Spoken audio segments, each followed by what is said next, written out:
Hey guys, it's Peyton, and today I'm going to be doing the Julie and the Phantoms book tag. Now, this book tag I created with my great friend Brittany from Brittany and Books. Definitely go subscribe to her. And if you do this tag that we created, make sure to shout both of us out because we both made the questions together and we both love Julie and the Phantoms so much. And if you don't know what Julie and the Phantoms is, it recently came out on Netflix. It is the cutest freaking show. The basic premise is this girl, oh my gosh, she's amazing. This girl named Julie, she is 16. The actress that plays her is 16. We love that. Amazing voice. Her mom died a year ago. She hasn't sung and written music in a long time. She goes to clean out her mother's old studio, her music studio, so they can start to give things away. And she finds a CD called Sunset Curve. I'm literally representing. I'm so freaking adorable. I just can't. So she finds a CD, puts it in the music player, and boom, 3 adorable ghosts poof out of nowhere. Here's a picture of them. They are adorable. They're ghosts. They died 25 years ago. They are an amazing band. And they decide to all team up together and be a band together because these ghosts can appear when they play music with Julie. It's the best show ever and you need to watch it. Today, we're going to do cute little questions based on the characters of this show so I can recommend a bunch of books to you guys. Question number 1, Julie. Name a character that goes through a hard time but comes out on the other end stronger than ever. So for me, I thought of Bookish and the Beast by Ashley Poston because this character actually lost her mom a year ago as well, and I just realized how freaking perfect this book is for this option. I am a genius. Simply straight and put it. What does that mean? It's a Beauty and the Beast retelling contemporary. It is the 3rd one in this companion series. You don't have to read them in order, but I recommend it. It's Geekarella, Princess and the Fangirl, and then we have Bookish and the Beast. This one is pretty much our main character, Rosie Thorne. She's grieving, she's sad, she loves to read. More than anything, she's into this huge fandom of Starfield. That's a bunch of movies and books. And one day, she stumbles upon one of the actors from the movie that she loves so much. He is in hiding in her small town right now because he had bad publicity and he needs to fix his image right now. And he's so mean. He's like the Beast, you know. They end up having to spend like a lot of time together for over a month cleaning up this library together because they destroy something. And it's the cutest thing ever, but I really love seeing Rosie's growth because we see her struggle a lot with her mom. And I feel like this just gives me a really similar vibe to Julie because she's also struggling a lot with dealing with grief, but is doing something she loves to come out on the other end and make everybody proud, and I love it. I love it. Okay, bye. Question number 2, Luke. Name a character who is more than what meets the eye. Dang, I love Luke so much. I think we all do. But the first thing that came to mind was something like this. I just had to be honest with ourselves. I didn't want to choose something that didn't actually make me excited, and this is what I chose.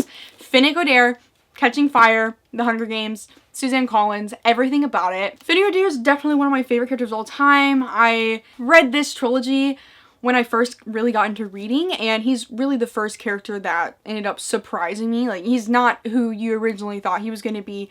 He seems like he's this harsh, scary dude that's going in the Hunger Games with them. He was the youngest victor of all time in the Hunger Games. He won at 14. That in itself is interesting. You just want to know more about him and what's going on with him, and there's a lot more to him. He's really charming. He just doesn't let his true self come out from the start. You have to freaking peel back the onion layers. Ew, I really just called him an onion. He's way better than an onion, okay? Question number 3, Alex. Name your favorite comfort character. Now, Alex is definitely one of my favorite characters. He's like a little ball of anxiety, just like me. He's everything. He's gay, and I ship him and Willie so hard. But a comfort character, I would have to say 2 characters in Everything by Nicola Yoon, Maddie and Ollie. Ollie is like the romantic interest in this book, and he's just a sweetie pie and I love him so much, and that gives me comfort. But just thinking about Maddie, the main character, and she has an illness. She's allergic to pretty much everything, and she's had to stay indoors her whole life, and she's just really lonely, and I relate to this character so much. She has like a blood disorder, and I had a blood disorder growing up, and I've just had a lot of medical issues in my life, and nowhere near as bad as a lot of people, but I've still had a lot of problems, and I still do to this day, so I just relate to the feelings that she had in this book. Rereading it this year really struck me to the core because I just didn't realize how much this character was me. I'm a lonely bitch too, so I feel for Maddie. She is everything to me. She's everything. And I just feel comfort in her because I see a character that understands me. Question number 4, Reggie. Name your favorite comic relief character. So Reggie is just that little kind of weirdo. He's like the weirdo of the group, I would say. He's a little stupid sometimes, but he's funny. And I love that about him. All these characters are funny to me though. Like I always think of this character. It's Kinji from Shatter Me by Tahara Mafi. He is just the light in this book. These books are really sad. It's all about a girl who can't touch anybody, and if she does touch them, they freaking die. And it's a dystopian, sad world. The world has fallen apart. She's in an asylum. Like, everything is really crappy for this character. But Kinji ends up being one of her best friends throughout this series. And he really just knows how to brighten the mood for everyone, including the characters and me. He is just super funny, has a lot of great one-liners. His favorite movie is Tangled. My favorite movie is Tangled from Disney. Question number 5, Flynn. Name a book with a strong female friendship. I really love Flynn because she is such a great friend to Julie, other than that one stupid little argument they had because like Julie lied about something. I mean, I was like, whoa, you kind of overreacted just a little, but in the end, they are freaking adorable. They've been through a lot together, especially Julie's mother's passing. And I would have to say Moxie by Jennifer Matthew. And this is like a really feminist book about this school that has a lot of stupid dudes. And I feel like a lot of schools have stupid dudes in them, but they're just being really misogynistic in this book. And it's a thing that happens like all the time. But in this book, it's really intense. And we just see these boys really mistreat the women in this school. And our main character, I think her name is Vivian, she decides to make this little zine. So it's like a little magazine, and puts them in the bathrooms, just encouraging the girls in the school to like fight back and like go against all these stupid dress code things and all the other shit that's going on in the school. And she ends up becoming great friends with another girl who's feeling the same way. I forgot her name. They have a good connection in this book, and it's just a really uplifting feminist read, and I definitely recommend it. Question number 6, Willie. Name an anticipated release you would sell your soul for. So this is a book that isn't out yet that you literally want so freaking bad that you would essentially sell your soul for. The book, you know, Willie in the show, I won't go into it so you don't get spoiled, but like he has issues with his soul.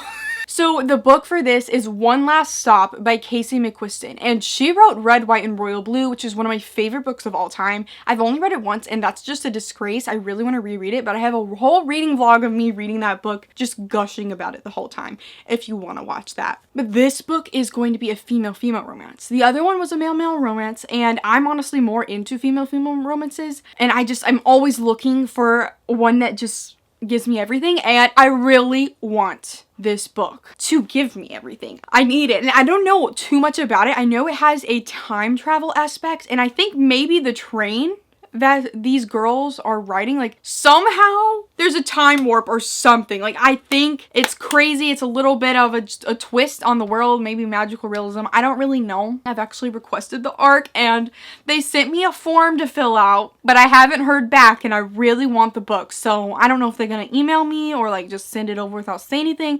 I would love for them to send it over. Like, can I be lucky for once in my life? Can I please get this book? I need it. My boyfriend just said he fell asleep in the shower. He said, "Hey, sweetie, I'm sorry I was gone for so long. Kind of dozed off in the shower." How do you just fall asleep in the shower? I'm kind of worried. Question number 7, Caleb. Name your favorite magical fantasy book. My favorite genre is fantasy books, so I don't have a favorite one I'm going to throw at you right now, but I just picked one that I really do enjoy. I'm sure you probably heard of it. I'm not being very original today, but A Darker Shade of Magic by V.E. Schwab, and this one's been on my mind lately because I've read the first and second book, and I still haven't read the third one, and I am really invested in this trilogy. I want to know what's happening, and I know there's going to be more books in the series that are going to come out soon. Hopefully, please come out soon. So I definitely want to make sure I keep going with it. And these books are really slow, but so freaking satisfying when you get to the end. And the build-up, like, is just worth it in the end. I can see why some people might not want to read it because it's just like, it's a lot, and it's an adult fantasy, so you really have to take it all in, and it's a thick book. The characters and the story and just the magical aspects, it's just exactly the kind of fantasy book that I love. And the basic premise is there's these people called Antares, and our main character Kel is an Antari. There's only 2 Antares in this world, and Antares are able to travel across worlds. The book is set in London, but there's actually 3 other Londons, or is it just 4? There's 3 or 4 Londons, and he can travel across all 4 of them, or 3. My brain can't tell you shit like that. Each London is different. Some have magic, some don't have magic, some are like crazy, chaotic, like dark shit place. He brings messages across different like kings and queens and shit just to like keep communication with the different Londons. One day, freaking Kel comes across a girl from Grey London, I think. And Grey London's pretty freaking shitty. There's no magic and it's really boring. But he comes across Lila Bard. Lila Bard is just a badass. And she's a pickpocket. So she pickpockets him, steals something extremely important. He has to go on a journey to try to get it back from her.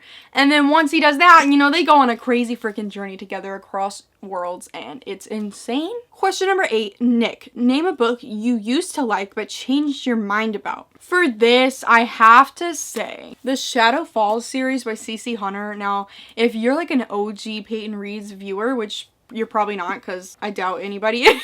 But if you remember back in the day, I talked about this series so much. This is the bind up of the first 2. And low-key, I really want to reread them because I want to see if like I actually don't like it anymore. Because low-key, it could be one of those like things like the selection where I know it's shit, but it's so entertaining that it's like my favorite book of all time. Because this is about a freaking summer camp for supernatural teenagers.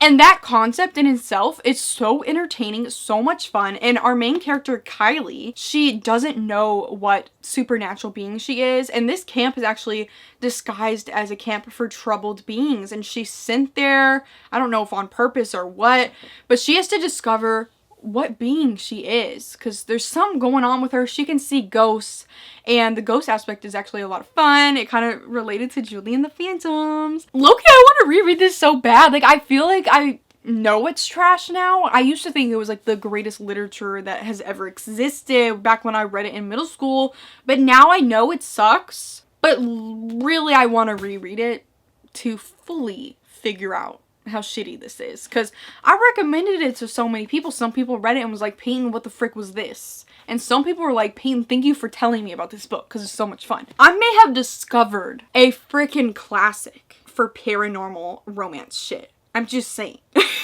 Question number 9, Ray. Name a book with a supportive family / parents. Ray is like the best dad ever to Julie. Like, he makes me so warm and fuzzy inside. Like, that dude genuinely cares about his daughter and is so excited for every time she freaking succeeds. And I love how freaking happy he is. So I thought of The Hate You Give by Angie Thomas because I thought her parents and her brother were a really important part of this book, and I feel like a lot of YA books just push parents to the side. And I specifically really thought about this book because there is going to be a new Angie Thomas book based about her father, like way before this book and when he was a young kid as well. He's a strong man. You can tell he's been through a lot. I believe he's been to prison before and came back, and like he's just been through a lot. And I just really appreciate his connection to his daughter. And I recently rewatched the movie and he's just powerful presence, and I really appreciate him, and I cannot wait to read his story in Concrete Rose by Angie Thomas. Question number 10, Carlos. Name a book featuring ghosts. So I really wanted to say Shadow Falls for this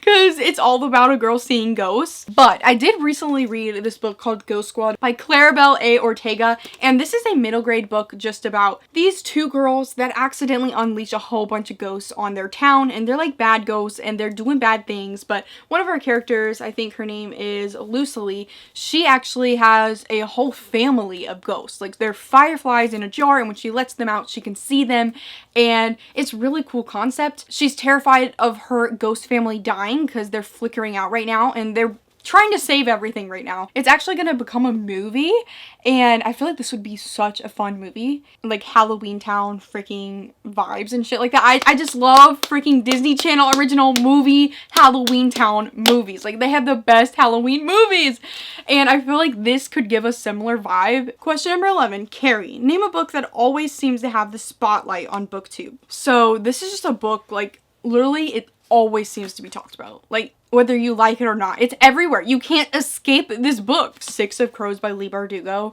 is talked about so much. This duology is insanely loved, and I've actually read the first one. I still haven't read the second one. I did like it at the time, but I just don't feel like it lives up to the hype. Don't freaking kill me. I'm going to reread it for the TV show that's coming, but it just doesn't stick with me like it does for other people.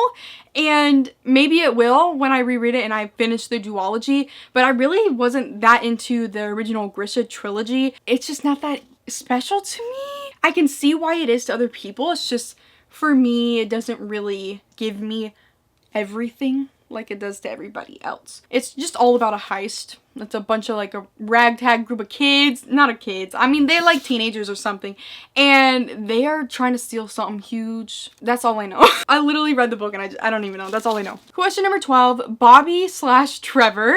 Name a series you trusted but ultimately let you down in the end. So for me, this had to be Always and Forever, Laura Jean by Jenny Han. So the To All the Boys I Loved Before trilogy, I really loved the first two, and this series was originally supposed to be a duology, and that was it. And honestly, I feel like it should have left like that because this book just really bored me and took me like a month to read, and it's super short. I just wasn't really invested in anything anymore, and I just didn't feel like we needed this story. The To All the Boys I Loved Before that trilogy is just all about Laura Jean. She wrote a bunch of love letters with no intention of ever sending them out to a bunch of the dudes that she used to love, and someone sends them all out, which is awkward, and she ends up having like a fake dating thing with one of the most popular dudes in school. Ends up being like, hey, do we kind of actually like each other? I really like their relationship, and it continues in this book, but I just didn't really care anymore. Like I just feel like the duology that we had was perfect in itself, and this just dragged it on a little bit too much. So that is it for this book tag. I really hope you enjoyed it, and tell me if you really love Julie and the Phantoms too. It just came out, so you definitely still have time to watch more of it. I really hope there's a season 2, so definitely watch it, support it, give it all the love in the world, because I love it so much. The soundtrack is everything, and we just need this show to keep going. I highly encourage you to watch it, and I highly encourage all of you to do this tag. I'll have a whole bunch of people linked down below that requested to be tagged for this video, but if you weren't specifically tagged, I still highly encourage you to do it. I would love to see it. Let me know when you do it, and like link it to me so I can watch it. Thank you guys so much for watching this video. Like it, comment down below, have a good day. Please subscribe. Make sure to follow all my social medias, which are linked down below, and go click the bell button, which is right by the subscribe button, which you should have already clicked, and goodbye. Dang, my chair always farts. Like, for real.